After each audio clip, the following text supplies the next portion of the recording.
Hello everyone, I am Renowned Zero and we are back again talking about more Rippaverse tractors. And the first one we got here is of course Vikkiverse, or as Eric July would call her, the bald-headed wench who is homeless and has no money, has no job, trying to give people business advice even when those things apply to her. Saying basically that Ethan undercharged. Ethan sold 4 different original cover art pieces on the Wreck Planet campaign for 10k each. It's like, why are you so infatuated with what other people are doing and making money off of? You should be trying to figure out what the hell is going on in your life. As of recording of this video, the ISOM 2 campaign is currently sitting at $1.372 million, with 7,885 cover A's sold, 8,453 cover B sold, and 22,970 cover C sold, with total purchases being at 11,235. Now, the art piece that she is referring to is this one. The original cover artwork of ISOM number 2, cover B, that was drawn by Ethan Van Sciver, selling for $30,100. And we can even go into the item bid history, where the bid started at $1 and ran for a total of 3 days, and the final bid amount was $3,100. So honestly, you really shouldn't be worried about how much it's selling for, considering it is a new IP, so it's not going to sell anywhere near Wreck Planet. Cyberfrog is a well-known IP. It's been around forever, whereas ISOM is a brand new IP that just released last year. So of course it's not going to sell anywhere near as much as something like Cyberfrog Wreck Planet. You've got GameFAQs people reacting to ISO number 2's animation trailer and doubting the campaign will make $1 million. Like as I said, it's actually over $1 million at $1.372 million as of this recording. Doubt this will also make $1 million unless Eric July's critics attack him again and give him the Streisand effect. Well, considering that he was going to make $1 million anyway, minus the website issues, it didn't really need any critics to attack him to cause the Streisand effect, but they did help with people like Dick Masterson. Cool trailer. Lol, he's working overtime to get attention. The next video he did is going after underpaid comic creators for no reason and promoting himself. Outrage merchant crap. Now what he is doing is showing that people in the comic industry, the mainstream comic industry, is being underpaid. It was from a hashtag called Comics Broke Me, where he's showing a bunch of people that are not getting paid for their commissions and showing how underpaid they are being for their work. Whereas Eric July is promoting the fact that his employees are paid well, his employees are paid for everything they do, everything they submit, they are getting paid well, which is essentially what that video was about. Rich people tend to be right-leaning, and because creative people tend to be left-leaning, I highly doubt it. I mean, yes, left-leaning people can be creative. Those aforementioned right-leaning rich people will often drop a lot of money on right-wing people, which Eric is not right-wing, he's libertarian, doing creative work in an attempt to make them bigger than the left-leaning creatives. So essentially, you have to be rich to spend $35 on a comic book now. It's a little weird. So apparently everyone who bought ISOM 2 is rich. Apparently I'm rich because I spent money on ISOM 2. Such a weird claim. Eric July is the equivalent of computer science majors who made a garbage software in the 90s tech boom and sold it to unsuspecting old head IP companies for ridiculous hordes of cash, then faded into the night laughing to the bank. Well, he didn't laugh all the way to the bank, he laughed all the way to an animation studio that made the animation trailer you saw with ISOM number 2, essentially reinvesting the profit of ISOM 1 back into the company. Sean Gordon Murphy's stuff though, absolutely. Well, it only made $266K on Kickstarter. It was called Plot Holes.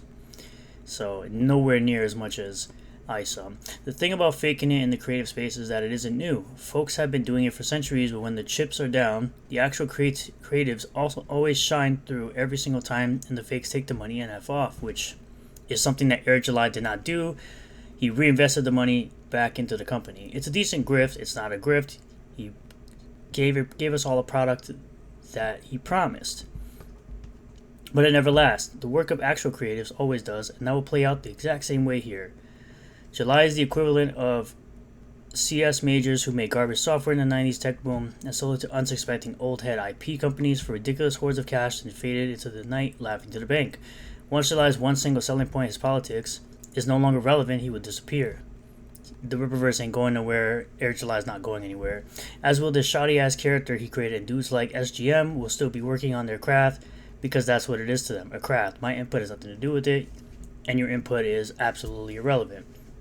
Considering that he is also working on his craft, which he's been working on his writing craft for many years now, and his single selling point is that he's creating comics that are fun again, the way they used to be, and not preaching to the customer and disrespecting the customer. He's being respectful to his customer fan base, and that's why he's so successful.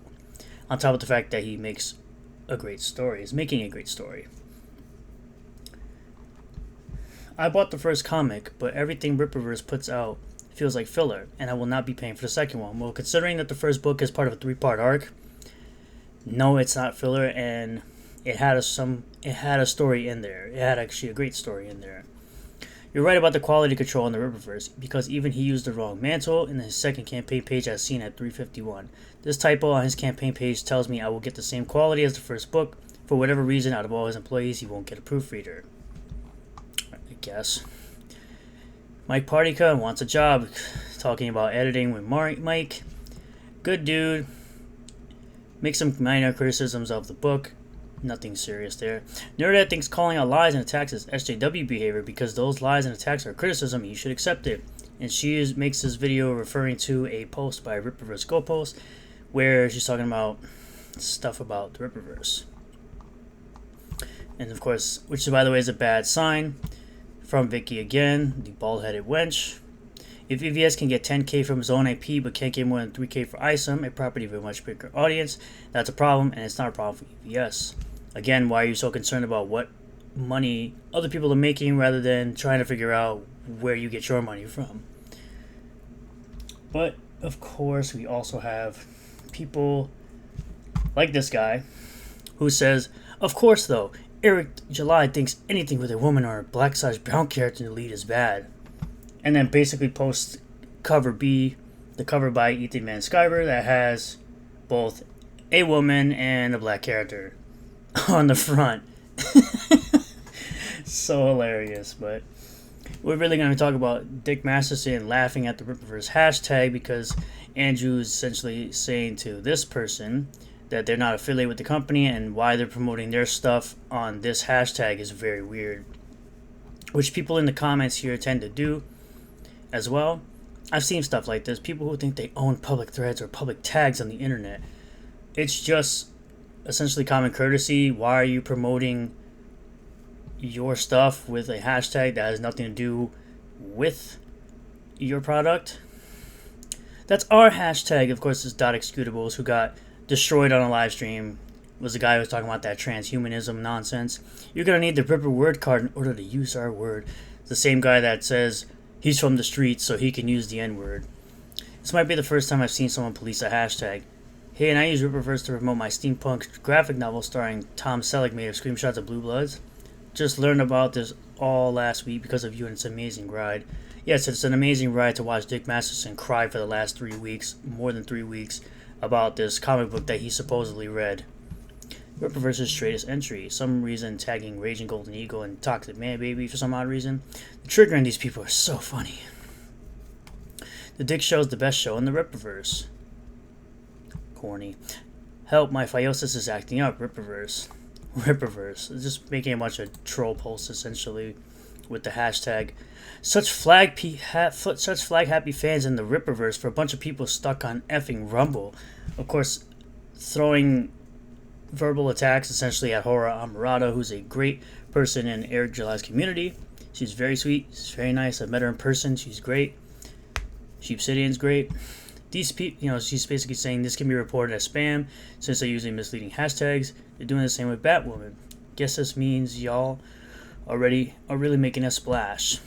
So, and of course, showing her profile, bio, and everything, which is a little weird. Rumble is actually better than Twitch lately. Tomorrow, you remember Dick Masterson is okay with being friends with Vito. Bilbo in China, they ain't ceasing nor desisting shit. Andrew, the Rippaverse social media manager, has the hashtag #ShutUpMoogle hashtag in his profile. He's not affiliated with J.K. Rowling, and his co-opting a Harry Potter hashtag does not belong to him. People need to report this ASAP. He's not actually doing that, he just has it in the bio. Dick Writing Masterson, learn professional dick writing from years of experience. Every month is Pride Month for Dick. That was a funny one. It's so funny. Go on Rippaverse and you won't see any fans posting fan art because you're using the wrong hashtag, dummy. Cosplays or favorite pages from the comic. Go on Berserk and you'll see a comic where the audience actually has read and likes the comic. It's because you don't try to look for anything. Just like Dick Masterson. Rippaverse #1 on the down low hookup hashtag. Hello, FBI, it's me again. Someone on Twitter using a hashtag. You should start promoting the Dick Show. Check out Super Kill, an amazing new comic by Vito. Yeah, because that comic is doing so well for him. The new Ripper robot detects bad plots in your garden, can help you ripper up these weeds. This corny ass detractor, bro, makes all these corny ass posts. All these corny ass posts about Rippaverse. Jesus. The left can't meme, bro. Just stop. Again, a Kickstarter that has $48,000 by Vito, right? Still going, by the way. This has probably been going for quite a bit. And I don't actually, no, it hasn't. So it's got 15 days left.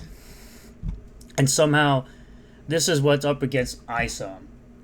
A comic by Vito that no one cares about this guy because he defended the movie Cuties. We'll just remind people a guy who defended the movie Cuties wants you to buy his comic over buying a comic from Rippa because he's uber jealous of what Eric July has been able to accomplish with his book with ISOM versus Super Killer. So, nothing new here. Same old nonsense from weak ass detractors. We're just going to sit here, make videos, and point and laugh at them, as we always do on this channel.